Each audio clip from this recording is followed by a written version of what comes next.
Soy la capitana Sara Cano, he servido en la Infantería de Marina de la Armada Española durante más de 13 años, la mayor parte de ellos coordinando logística en zonas de alto riesgo.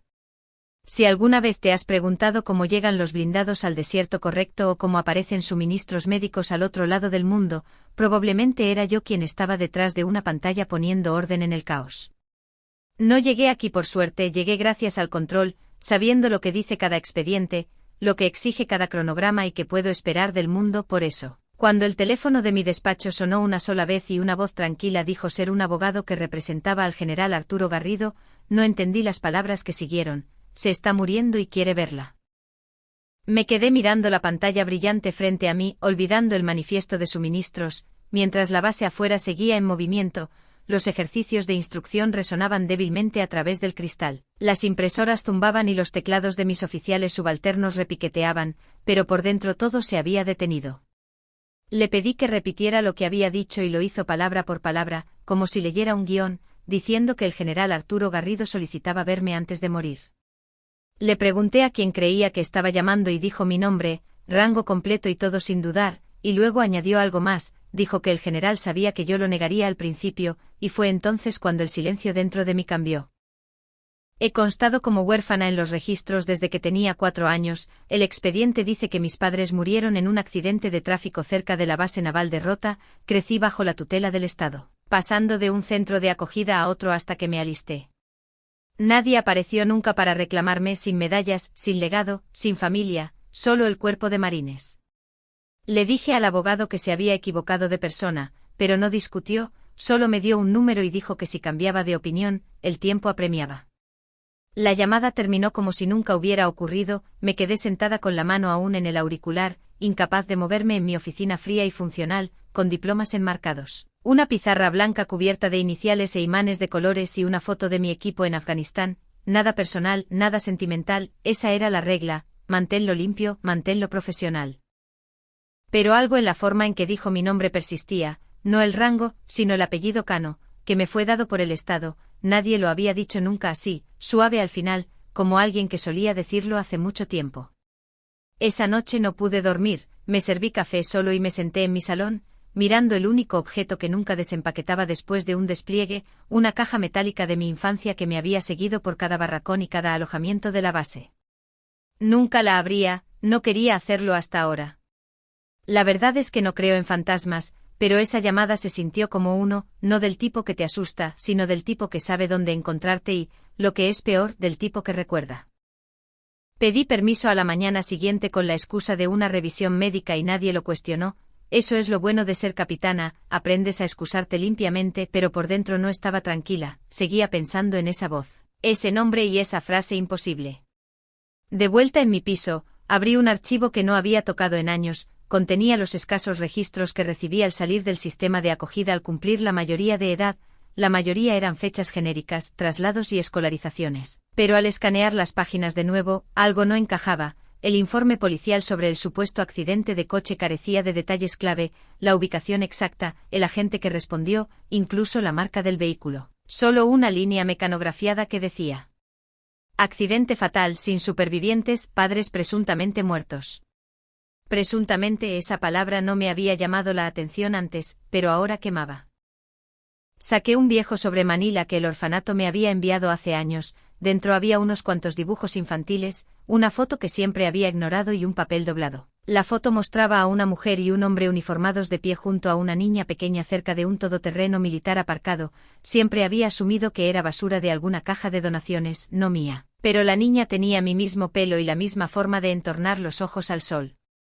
El papel doblado tenía una nota corta escrita a mano en letras de imprenta limpias, solo 3 palabras, para S.G.K., y estaba firmada con un símbolo, no un nombre, un emblema de estilo militar que no reconocía, un triángulo dentro de un cuadrado con una estrella descentrada.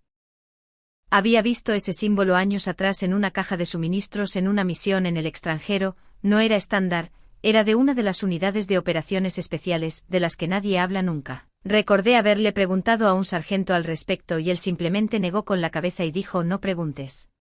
Ahora no podía dejar de preguntar, no estaba lista para admitirlo todavía, pero una parte de mí ya lo sabía. Mi expediente era una historia, la historia de otra persona, y yo había estado viviendo dentro de ella sin saber quién la escribió. Mantuve la caja enterrada en el fondo de mi armario, encajada entre viejas bolsas de equipo y botas sin usar.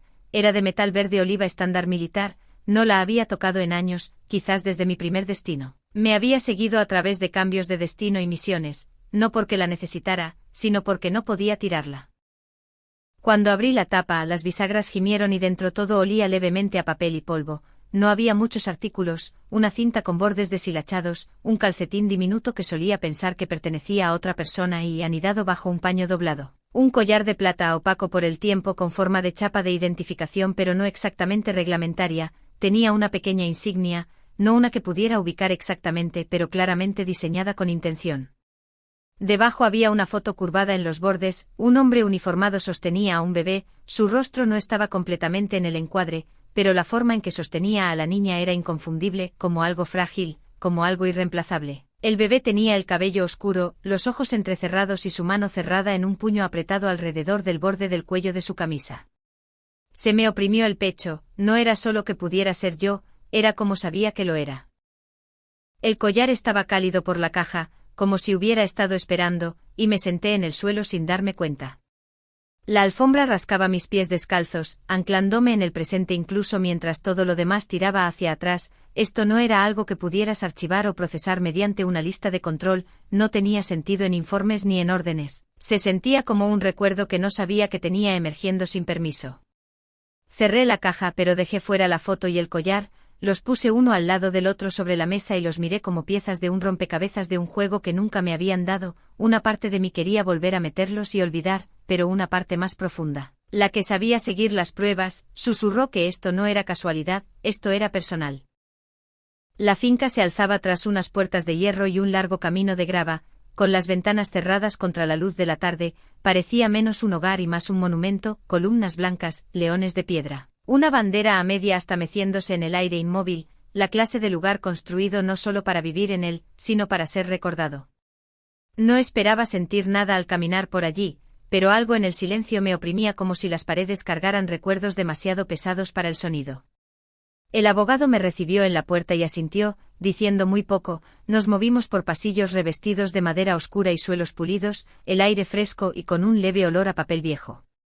A ambos lados, retratos de generales, almirantes y guerreros de otros siglos se alzaban imponentes, cada marco era pesado, cada expresión solemne. Pasé junto a ellos sin pensarlo mucho hasta que nos detuvimos. Él no dijo nada, solo miró hacia un cuadro en la pared del fondo, y seguí su mirada, mis piernas se bloquearon. Era yo. No alguien parecido, no una sugerencia, era yo con el uniforme de gran gala de la Armada, de pie en un atril con las condecoraciones sobre el pecho y la bandera de España detrás de mí. Los detalles eran exactos, hasta la pequeña cicatriz cerca de mi ceja izquierda y la forma en que mantengo la tensión en los hombros. Apreté la mandíbula sin querer, mi mano se movió ligeramente como si buscara un arma que no llevaba. Le pregunté qué era eso. Dijo que el general encargó el cuadro hace 2 años basándose en una foto de prensa tomada durante una ceremonia de entrega de premios. Lo miré fijamente como si pudiera parpadear. Hace 2 años, yo estaba destinada en Afganistán. Ajena a que alguien a quien nunca había conocido había convertido mi imagen en óleo y lienzo y la había colocado aquí como si fuera familia. Di un paso más cerca, la pincelada era precisa, demasiado precisa. Quienquiera que lo pintó no solo copió una foto, la estudió, sabía qué enfatizar, qué suavizar. No se trataba solo de que yo fuera una oficial, se trataba de que yo fuera su hija. Quise decir que no significaba nada, que era solo obsesión o arrepentimiento u orgullo fuera de lugar, pero mi garganta no se abría, solo seguí mirando mis propios ojos inmortalizados por alguien que afirmaba estar muriendo. Susurré casi para mí misma, yo nunca pedí esto, el abogado asintió, pero su mirada decía lo contrario, ninguno de nosotros lo hace. La habitación estaba en penumbra, las cortinas corridas, los monitores parpadeando lenta y constantemente junto a la cama. Parecía más pequeño de lo que esperaba, el hombre del cuadro era imponente, pero el hombre ante mí parecía más una sombra de lo que solía ser, hundido en las sábanas blancas con un tubo de oxígeno presionado contra su rostro, pero sus ojos se clavaron en los míos en el momento en que entré, no vacilaron. Me quedé cerca de la puerta con los brazos cruzados sin querer, levantó una mano temblorosa, pero la dejó caer. Esperé a que hablara. No empezó con mi nombre, empezó con una disculpa. Dijo que sentía el silencio, la mentira, los años. Luego me contó la historia. Hace años, durante una operación encubierta, se ganó enemigos que no solo lo atacaron a él, fueron a por su familia, mi madre no sobrevivió. Él tuvo una elección, hacerme desaparecer o enterrarme y eligió ambas. No podía moverme, sentí que se me cortaba la respiración como si mi propio cuerpo no quisiera creerlo. Le pregunté cómo podía vivir con eso. Dijo que no lo hacía, no realmente, dijo que seguía cada despliegue que yo hacía, leía la citación de cada medalla que ganaba, miraba desde la barrera porque intervenir podría haberme puesto en peligro de nuevo, o peor, hacerme odiarlo en persona en lugar de en ausencia. Le dije que no tenía derecho a reclamar ese tipo de amor después de abandonarlo, mi voz se quebró cuando lo dije. Asintió como si hubiera ensayado este momento, como si esperara que doliera, sacó algo de debajo de la manta, una carpeta, mis fotos, artículos, menciones, incluso la moneda de unidad de mi primer año, lo había coleccionado todo. Dijo que nunca se perdió un acto de ascenso, aunque yo nunca viera su cara entre la multitud. Pregunté, ¿por qué ahora? ¿Por qué alargar esto solo para morir? Dijo, que morir sin decirme la verdad se sentía peor que cualquier error que hubiera cometido. No sabía si lo perdonaba, no sabía si alguna vez lo haría, pero me senté junto a la cama, no cerca, solo lo suficiente para que pudiera oírme respirar.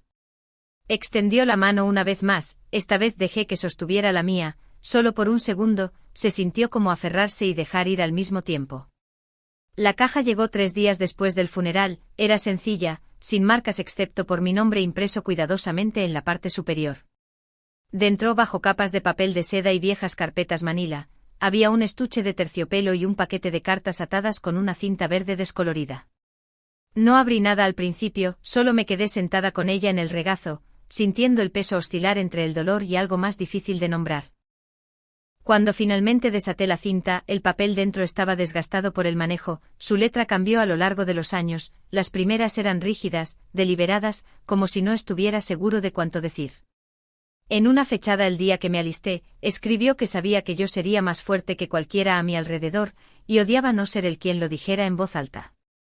Otra, después de mi primer despliegue, simplemente decía, dejé la tele encendida toda la noche, no pude dormir hasta que las noticias dijeron que tu unidad estaba a salvo. Algunas eran de enfado consigo mismo, otras se leían como confesiones. Admitió que me vio recibir el despacho de oficial desde el aparcamiento, demasiado asustado para romper lo que la mentira había construido. Pero las cartas nunca pedían perdón, nunca trató de excusar su elección, solo necesitaba que lo supiera. Escondida bajo el último sobre estaba la medalla, una cruz al mérito naval grabada con mi nombre y una fecha que coincidía con una misión en Siria, una de la que nunca hablé, una que nunca salió en los titulares. El papeleo se había perdido en el trasiego burocrático y la condecoración nunca se finalizó, pero aquí estaba, brillando en su caja como si él la hubiera hecho real solo por creer que la merecía. La sostuve en mi mano y sentí un temblor que no pude controlar, no por el metal, sino por lo que significaba, me veía, no solo como un soldado, sino como su hija. Por primera vez sentí que el silencio que dejó atrás estaba lleno de algo que podía llevar conmigo, no respuestas, no paz, sino una presencia que siempre había estado ahí, oculta, observando, orgullosa. El cielo estaba nublado esa mañana, pálido, gris y tranquilo. El cementerio militar estaba en calma, excepto por el suave arrastrar de botas sobre la piedra y el susurro de las banderas en la brisa. Me quedé cerca de la parte trasera, sin uniforme de gala, sin insignias, solo un abrigo negro y las manos apretadas. No quería ser vista, no quería las preguntas, vine a verlo dejar el mundo de la misma manera que él había permanecido en él, desde la distancia. El féretro estaba cubierto con precisión, manejado con reverencia practicada por hombres que nunca lo conocieron pero conocían el peso de lo que llevaban. Reconocí los ritmos del luto militar, las órdenes secas, los pasos lentos, el silencio entre cada descarga de la salva que parecía estirarse más de lo que debería. Observé cómo doblaban la bandera con precisión. Luego se la entregaban a una mujer que no conocía, tal vez una colega, tal vez simplemente el familiar oficial más cercano, ella la sostuvo con cuidado. Yo contuve la respiración. Cuando las últimas palabras se desvanecieron en el frío, di un paso adelante, no mucho, solo lo suficiente para ver la lápida donde grabarían su nombre. Saqué el collar de plata del bolsillo de mi abrigo y lo coloqué en silencio junto a las flores al borde de la tumba, ya no me pertenecía, o tal vez siempre lo había hecho. No lloré, no sonreí, solo me quedé quieta. Y entonces, sin fanfarria, levanté la mano en un saludo militar silencioso. No por el uniforme, no por el rango, sino por el hombre que no pudo decir las palabras pero las dejó escritas en 100 páginas, por el padre que conocí demasiado tarde, pero que llevaba conmigo ahora en cada paso hacia adelante. Mi mano cayó, mi respiración se calmó, el peso en mi pecho cambió de piedra a algo que podía sostener. El perdón no es ruidoso, no necesita un escenario, a veces es solo un gesto en el viento, invisible, pero finalmente sentido. Cuando regresé a la base, el mundo siguió adelante como si nada hubiera cambiado, las órdenes seguían llegando, los horarios seguían rotando. Los jóvenes infantes de Marina seguían haciendo ejercicios al amanecer con la misma determinación que tenía yo cuando pisé esa pista por primera vez hace años. Pero algo dentro de mí era diferente, no más pesado, solo más claro, como si se hubiera abierto una ventana en algún lugar que no sabía que estaba cerrado. No hablé del general de inmediato, lo mantuve en privado, necesitaba tiempo para dejar que la verdad se asentara, no como un impacto sino como algo a lo que podía dar forma, lo que hizo, lo que no hizo, lo que dejó atrás. Eventualmente encontré las palabras, lanzamos la fundación, Valor en silencio 6 semanas después. Fue discreto, casi humilde en su inicio, sin comunicado de prensa, solo un memorando y una misión, becas para los hijos de aquellos cuyos nombres se susurraban más que se pronunciaban, perdidos en operaciones sin medallas ni fanfarrias, niños como lo había sido yo, invisibles sin nombre tratando de encontrar sentido a su origen. La primera vez que hablé de él públicamente fue en una jura de bandera, me pidieron que dijera unas palabras a los nuevos reclutas. No había planeado mencionar nada personal, pero cuando vi la fila de padres conteniendo las lágrimas y el orgullo, algo cambió. Les dije que solía creer que ser fuerte significaba cortar todo lo que me hacía sentir, que llevaba el uniforme como una armadura no solo contra los enemigos, sino contra mí misma. Dije que aprendí por las malas que el silencio puede proteger, pero también puede aislar, que a veces el acto más valiente es dejar entrar a la gente. Y luego les hablé de mi padre. No de las medallas, no del rango, solo del hombre que cometió un error y cargó con él hasta su último aliento, el hombre que observó desde la distancia porque el amor no tenía un lugar seguro donde aterrizar, el hombre que me dio mi nombre aunque yo no supiera que era el suyo. Después, uno de los reclutas se me acercó, dijo que perdió a su padre en una operación de la que nadie habla nunca, que nunca supo dónde poner la ira. Le dije que no tenía que hacerlo, a veces simplemente la llevas hasta que se transforma en algo que puedes usar como determinación, como propósito. Ese fue el día en que entendí el legado. No se trata de gloria o libros de historia, es lo que dejamos atrás en los demás, es la historia que otra persona llega a contar gracias a nosotros, es el coraje de decir la verdad incluso cuando te tiembla la voz. Todavía llevo el uniforme, todavía dirijo maniobras, pero ahora, cuando saludo a la bandera, no solo veo el deber, veo la memoria, veo el perdón, veo la larga sombra de un hombre que no pudo quedarse, pero que me dio el camino para liderar.